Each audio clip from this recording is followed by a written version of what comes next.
Hello students, welcome to brilliant minds. I am Aarti, your maths teacher. आज हम start करेंगे अपना chapter number 16 lines and angle, class 7 का concise mathematics से। देखिए, सबसे पहले हम करेंगे इंट्रोडक्शन इस चैप्टर की, किस चैप्टर में हम पढ़ेंगे क्या।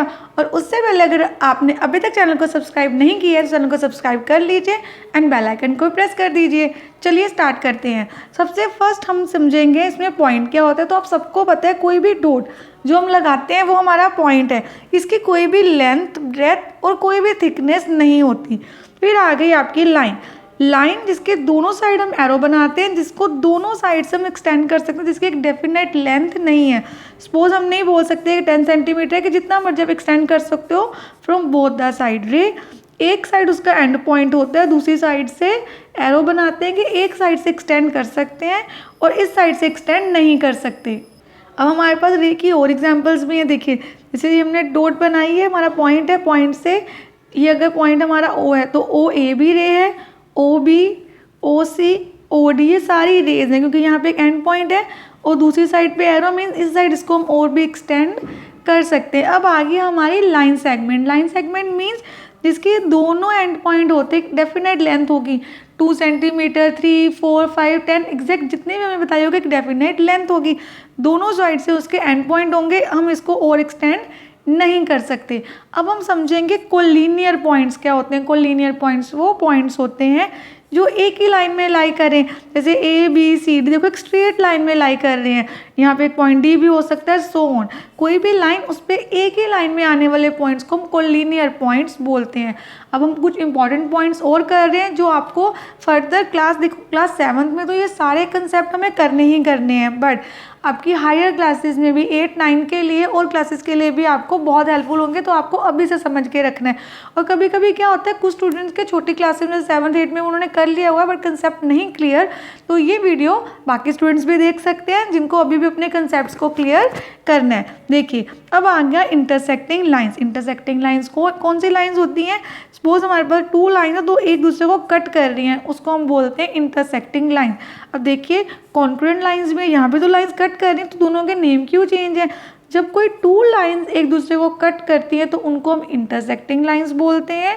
बट जब 2 से ज़्यादा, जैसे यहाँ पे 2 लाइंस थी और 2 से ज़्यादा हो गई, 3, 4, 5, 6 कितने भी लाइंस कट करेंगे उनको हम कॉन्क्रेंट लाइंस बोलेंगे। अब याद रखना है, 2 लाइंस कट करती है तो उनको इंटरसेक्टिंग लाइन बोलते हैं, 2 से ज़्यादा लाइंस होती हैं तो कॉन्क्रेंट लाइंस। अब यहाँ पे हमने ये तो समझने के साथ एक और कंसेप्ट अभी समझ लेते हैं। एक होता है वर्टिकल ऑपोजिट एंगल, जो मैं आपको आगे भी समझाऊंगी। हम यहाँ पे भी समझ लेते हैं क्या होता है। जब भी कोई 2 लाइंस इंटरसेक्टिंग लाइंस हैं, उन्हीं के लिए ये रूल है। तो क्या होता है, वो यहाँ पे एक एंगल है ए ओ सी, इसका नेम होगा, और यहाँ पे एक और एंगल है, इसका नेम क्या होगा, बी ओ डी। तो देखिए, जब हमने 2 लाइन क्रॉस की, जो क्रॉस में एंगल्स बन रहे हैं ए ओ सी, यहाँ पे हम लिख लेते हैं A O C and angle B O D. देखिए मैंने कौन सा साइन बनाया, इक्वल। ये दोनों क्या होते हैं, इस इक्वल, इनको बोलते हैं वर्टिकली ऑपोजिट एंगल्स। जो भी इंटरसेक्टिंग लाइंस होंगी उनके वर्टिकल ऑपोजिट एंगल्स क्या होते हैं, हमेशा इक्वल।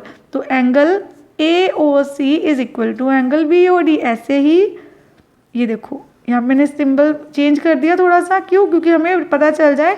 सिंगल हमने बनाया है तो वो इनको रिप्रेजेंट कर रहे हैं, और डबल जब हमने साइन बनाया एंगल का तो वो इसको रिप्रेजेंट कर रहा है। तो ए ओ डी किसके इक्वल होगा, बी ओ सी के। ये भी रीज़न क्या आ जाएगा, वर्टिकल ऑपोजिट एंगल। जब भी 2 लाइन इंटरसेक्ट करती हैं तो उनके वर्टिकल ऑपोजिट एंगल क्या होते हैं, इक्वल। और ये लाइंस हमेशा क्या होने चाहिए, स्ट्रेट एंगल।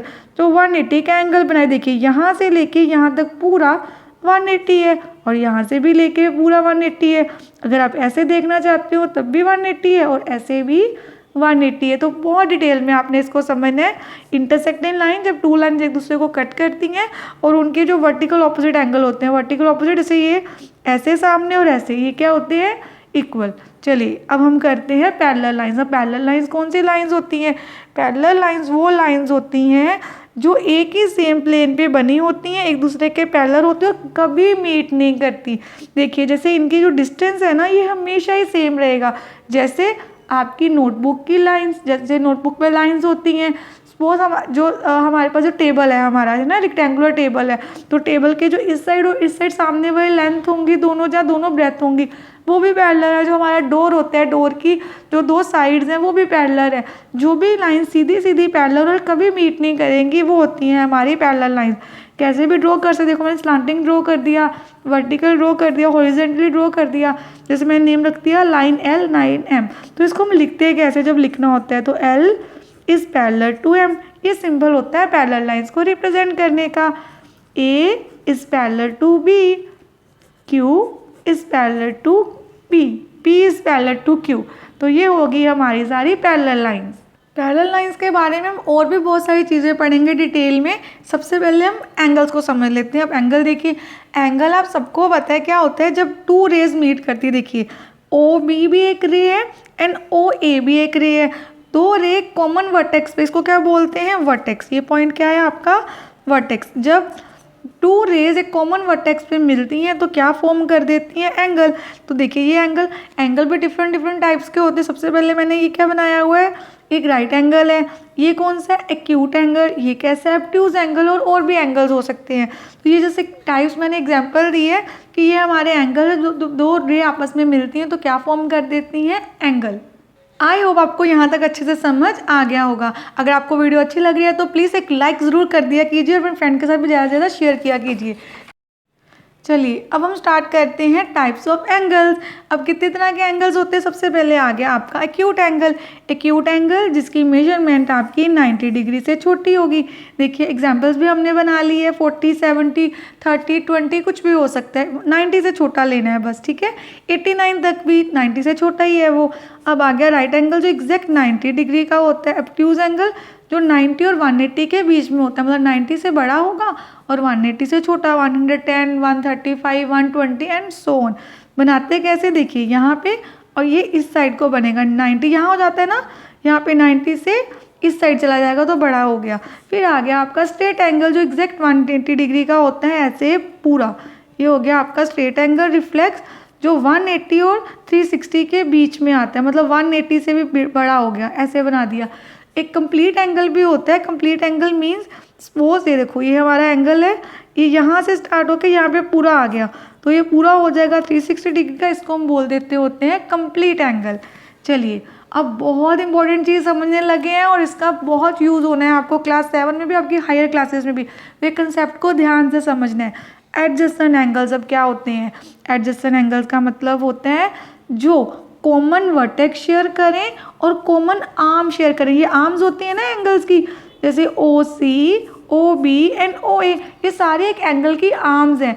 अब क्या होगा कि हम वो कॉमन आर्म भी शेयर करें और कॉमन वर्टेक्स भी हो उनमें, बट सबसे बड़ी बात जो कॉमन आर्म होनी चाहिए वो बाकी दोनों आर्म्स के सेंटर में होनी चाहिए। फॉर एग्जाम्पल अगर मैं एक ऐसा एंगल बनाऊँ, सबसे पहले हमने लिखा AOC और यहाँ पे एक और एंगल लिख देते हैं AOB। क्या हमसे, जैसे मैंने यहाँ पे क्या लिखा है कि AOB ये एंगल इस एडजेसेंट टू, किसके एडजेसेंट है, BOC के, ये इसके एडजेसेंट है। क्यों एडजेसेंट है, क्योंकि ये कॉमन आर्म आ गई दोनों में और इनका वर्टेक्स भी सेम है। तो क्या हमसे कोई पूछे इस AOC, ये वाला पूरा पार्ट हम यहाँ पे लिख भी देते हैं, AOC इस AOC एडजेसेंट टू AOB। देखिए अब ध्यान से समझना है, AOC ये पूरा एंगल है, हमसे पूछा गया कि ये वाला एंगल क्या AOB के इक्वल है, सॉरी एडजेसेंट है AOB के। AOC क्या AOB के एडजेसेंट है, तो हम बोलेंगे नो, ये दोनों एडजेसेंट नहीं है। क्यों एडजेसेंट नहीं है, देखिए इन दोनों में कॉमन वर्टेक्स तो आ रहा है बट कॉमन जो आर्म है वो सेंटर में नहीं आ रही। तो AOC में कौन सी आर्म आ रही है, ये, एंड AOB में AOB, ये पहले हमने बोला AOC एंड देन अब बोला AOB। अब दोनों में देखो जो कॉमन आर्म है वो कौन सी है, AO, तो ये साइड में है, सेंटर में नहीं, और हमें कहाँ चाहिए होती है, सेंटर में। तो इट मीन ये एडजेसेंट एंगल्स नहीं है। AOB AOC के एडजेसेंट नहीं है। चलिए अब हम समझते हैं अपने वर्टिकल ऑपोजिट एंगल। मैंने ऑलरेडी आपको पीछे भी एक बार समझा दिया है कि वर्टिकल ऑपोजिट एंगल क्या होते हैं, जो बनते हैं आपके दो इंटरसेक्टिंग लाइंस के बीच। देखिए मैंने ऑलरेडी इंटरसेक्टिंग लाइंस बना दी है। सपोज जैसे इसका नाम क्या होगा, AOD, तो आपका AOD इक्वल हो जाएगा BOC के, एंड BOD इक्वल होगा हमारा AOC के। अब आपको अच्छे से समझ आ ही गया कि वर्टिकल ऑपोजिट एंगल्स क्या होते हैं। चलिए अब हम समझते हैं कॉम्प्लीमेंट्री एंगल्स। कॉम्प्लीमेंट्री एंगल्स होते हैं जिनका सम, कोई भी टू एंगल्स, ठीक है, जिनका सम क्या होता है 90 डिग्री, और सप्लीमेंट्री एंगल्स दो एंगल्स ऐसे जिनका सम होता है 180 डिग्री। फॉर एग्जांपल जैसे सपोज मैंने ये एंगल बनाया, तो यहाँ पे भी एक एंगल है, ये है 30 डिग्री और ये है 60 डिग्री, तो दोनों को प्लस करके क्या आ रहा है 30 + 60 इज इक्वल टू 90। तो ये दोनों एंगल्स क्या बन गए, कॉम्प्लीमेंट्री एंगल्स। ऐसे ही यहाँ पे हमारे पास एक एंगल है, सपोज इसको ले लेते हैं 50 डिग्री, और यहाँ पे हमारे पास एक और एंगल है, यहाँ पे इसका नेम रख देते हैं AOB एंड BOC।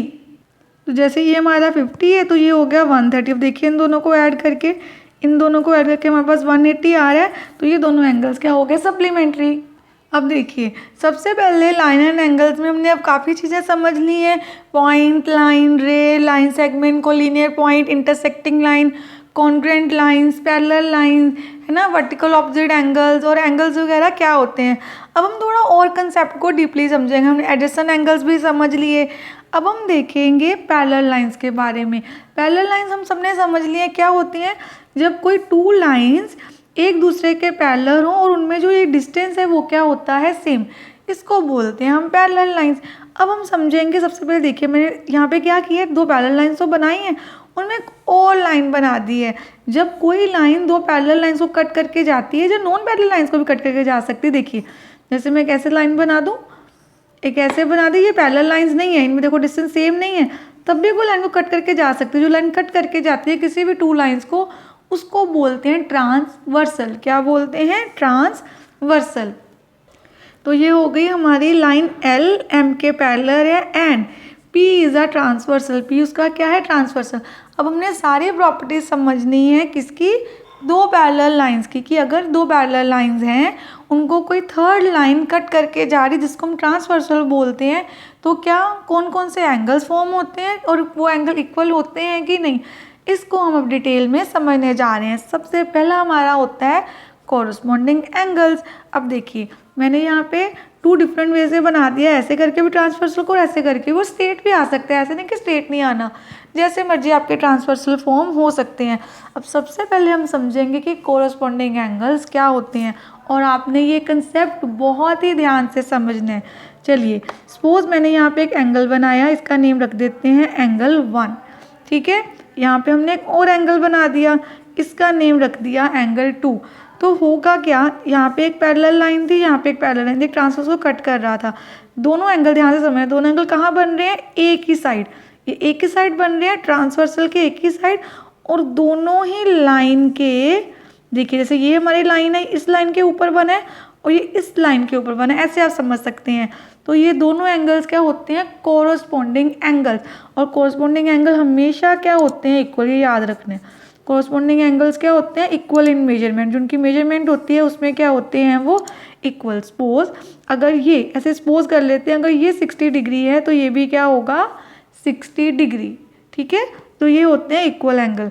तो सिर्फ ये वाला पेयर नहीं होता, ये हो गए हमारे एंगल, ऐसे इधर भी हो सकता है कि एंगल 3 बना दें और इधर बना दें एंगल 4, तो एंगल 3 भी एंगल 4 के क्या आ गया, इक्वल। रीज़न आप क्या देंगे, कोरस्पॉन्डिंग एंगल। कोरस्पॉन्डिंग एंगल कौन से होते हैं, जब ट्रांसवर्सल के एक ही साइड बने हो और वो दोनों एंगल्स जैसे लाइन के ऊपर बने हो, और ऐसे ही लाइन के नीचे भी बन सकते हैं। जैसे यहाँ देखिए, यहाँ बना दें हम, और इसका नेम हम A और B भी रख सकते हैं। तो यहाँ पे क्या आ जाएगा कि एंगल A एंगल B के इक्वल है, और यहाँ पे भी हो सकता है angle C angle D angle C angle D के इक्वल है, इसको बोलते हैं कॉरस्पॉन्डिंग एंगल। और कॉरस्पॉन्डिंग एंगल टोटल कितने पेयर्स बन सकते हैं? 4 पेयर।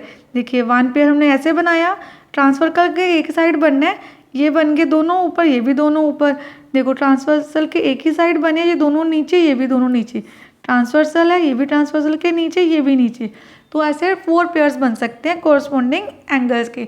आई होप आपको कॉरस्पॉन्डिंग एंगल अच्छे से समझ आ गए हैं। चलिए अब हम करते हैं अपना नेक्स्ट, अब बहुत important topic, alternate angles. Alternate angles होते हैं 2 टाइप्स के, इंटीरियर अल्टरनेट भी होते हैं और एक्सटीरियर अल्टरनेट भी होते हैं। इंटीरियर अल्टरनेट जो बनते, पहले तो हम समझते हैं अल्टरनेट क्या होता है। चलो देखिए ये 2 लाइंस हैं, ठीक है, 2 लाइंस हमने बना दी, एक ट्रांसवर्सल को कट करके जा रहा है, ये 2 लाइंस हो गई। अल्टरनेट मीन्स एक लाइन के इस साइड और दूसरा लाइन के इस साइड, ट्रांसवर्सल के, एक ट्रांसवर्सल के इस साइड बना दिया और एक को इस साइड बना दिया, इसको बोलते हैं अल्टरनेट। कॉरस्पॉन्डिंग होते हैं एक ही साइड, देखो एक ही साइड बना, अल्टरनेट मतलब एक इधर और एक इधर। अब हम पहले बनाते हैं इंटीरियर अल्टरनेट। तो इंटीरियर अल्टरनेट कैसे बनेंगे? देखो ये अंदर है ना, देखो ये 2 पैरेलल लाइंस हैं, उसके अंदर का पार्ट क्या होगा? ये सारा जो हमें रीजन दिख रहा है ये अंदर है। तो ये एंगल अगर इस एंगल के इक्वल है तो इसको बोलते हैं इंटीरियर अल्टरनेट। सपोज इसका नेम रख दिया एंगल 1, इसका 2, तो आप बोलोगे एंगल 1 एंगल 2 के क्या है?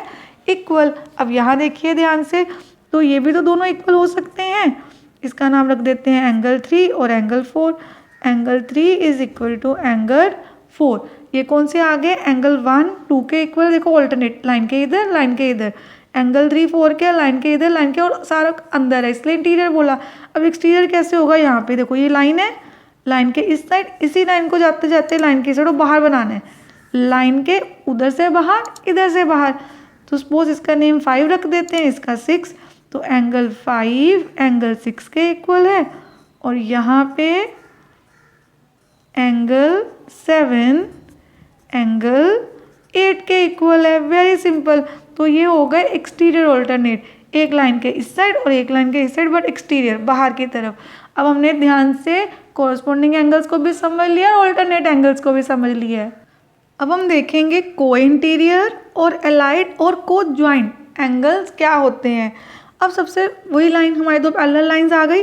को इंटीरियर मीन्स, एक तो इंटीरियर मीन से समझ आएंगे दोनों अंदर हैं। अब देखिए यहाँ पे क्या हुआ, दोनों एक ही साइड बने। यहाँ पे हम एक चीज़ समझते हैं, जैसे कॉरस्पॉन्डिंग एंगल क्या थे, एक ऊपर बन रहा है और एक नीचे बन रहा है ना, एक पैरेलल लाइन के इस साइड बन रहा है और एक ऊपर की तरफ, ठीक है, मतलब दोनों ऊपर है, एक अंदर है और एक बाहर है, ऐसे कह सकते हो आप कि दोनों ही लाइन के ऊपर और एक ही साइड है, ये तो कॉरस्पॉन्डिंग होते हैं। बट को इंटीरियर कौन से होते हैं? जो दोनों ही अंदर की साइड बने, ये तो आपके कॉरस्पॉन्डिंग एंगल्स हो गए, ये हमारे को इंटीरियर नहीं है। को इंटीरियर मीन्स जो 2 अंदर ही हैं और एक साथ भी हैं। देखो अंदर बन गए, इंटीरियर हो गए, और एक साथ मीन्स कि दोनों ही एक ही साइड बने हैं, ट्रांसवर्सल के एक ही साइड बने हैं। तो इसका रूल क्या होता है? जैसे बाकी तो हमने समझ लिया, कॉरस्पॉन्डिंग एंगल्स क्या होते हैं? इक्वल। ऑल्टरनेट एंगल्स क्या होते हैं? ऑल्टरनेट एंगल्स भी इक्वल इन मेजरमेंट होते हैं, जैसे वर्टिकल ऑपोजिट एंगल भी इक्वल होते हैं। बट को इंटीरियर एंगल इक्वल हो जाना ये ज़रूरी नहीं है, कंपलसरी नहीं है। कंपलसरी ये है कि सपोज इसका नेम है एंगल 1 और एंगल 2, जो इनका सम होगा, एंगल 1 और एंगल 2 को जो सम होगा ना, वो ऑलवेज आएगा 180 डिग्री। तो सप्लीमेंट्री एंगल्स भी होते हैं ये, इन दोनों को प्लस करके हमेशा क्या आएगा? 180 डिग्री। और ये बाहर नहीं होते, इंटीरियर ही होते हैं। जैसे ये एंगल इसके को इंटीरियर होगा, एंगल 3 एंगल 4 के, मीन्स एंगल 3 और एंगल 4 को ऐड करके हमारे पास आ जाएगा 180 डिग्री। अब हमने डिटेल में पैरेलल लाइंस के बारे में सारे एंगल समझ लिए, बस एक और चीज़ समझ लेते हैं, फिर हमारी पूरी इस चैप्टर की इंट्रोडक्शन हो जाएगी। पूरे चैप्टर का कंसेप्ट हमने समझ लिया है। इसके बाद हम स्टार्ट करेंगे अपनी एक्सरसाइज। तो यहाँ पे देखिए, अब कंडीशन ये आ सकती है, कभी भी कोई 2 गिवन लाइंस है तो हम कैसे पहचानेंगे वो पैरेलल हैं या नहीं। सपोज हमें कितनी सारी लाइंस दे दी, उनमें एंगल्स भी हैं, देखो एक ऐसे लाइन दे दी, देख के भी हम पहचान पाते हैं, बट हमने एग्जैक्टली रीज़न भी तो बताना होता है। देखिए अब ये 2 लाइंस है, कहीं ना कहीं जाके लग रहा है मीट हो जाएंगे, तो ये पैरेलल नहीं है। बट कभी कभी हमें क्या करना है, हमें इनका रीज़न भी देना है, तो वो कैसे देंगे? तो आपको ये 3 कंडीशंस याद रखनी है। सबसे पहला कि अगर कोई भी 2 लाइंस, एनी 2 लाइंस, उनको एक ट्रांसवर्सल कट करके जा रहा है, हमने चेक करना है वो पैरेलल है या नहीं। तो हम क्या देखेंगे, क्या उनके कॉरस्पॉन्डिंग एंगल्स इक्वल हैं। अगर उनके कॉरस्पॉन्डिंग एंगल इक्वल हैं तो येस वो लाइन पैरेलल है। कोई भी एक कंडीशन हुई ना अपने सारी सेटिस्फाई करनी है। अगर आपको कॉरस्पॉन्डिंग एंगल्स इक्वल मिल गए हैं तो आप येस लिख दोगे कि येस ये लाइन पैरेलल है। देन अगर उनके ऑल्टरनेट एंगल्स इक्वल आ जाएं, कोई भी इंटीरियर या एक्सटीरियर आप बता सकते हो, अगर ऑल्टरनेट एंगल इक्वल हैं तब भी वो लाइन पैरेलल्स हैं। और अगर उनके को इंटीरियर एंगल्स का सम 180 आ गया तब भी आप यही बोलेंगे कि वो दोनों लाइंस क्या हैं, पैरेलल। अगर ये नहीं सेटिस्फाई हो रहा तो आप बोल देंगे कि लाइंस आर नॉट पैरेलल। अब आज हमने इस चैप्टर की इंट्रोडक्शन अच्छे से कर ली है। नेक्स्ट वीडियो में हम अपनी एक्सरसाइज स्टार्ट करेंगे। आई होप सारे स्टूडेंट को इंट्रोडक्शन अच्छे से समझ आ गई होगी। अगर आपको इंट्रोडक्शन अच्छे से समझ आइएगा तो लाइक ज़रूर कर दीजिएगा और अपने फ्रेंड के साथ भी ज़्यादा ज़्यादा शेयर कीजिए एंड चैनल को सब्सक्राइब कर लीजिए, बेल आइकन को प्रेस कर दीजिए। मिलते हैं नेक्स्ट वीडियो में। Thank you for watching.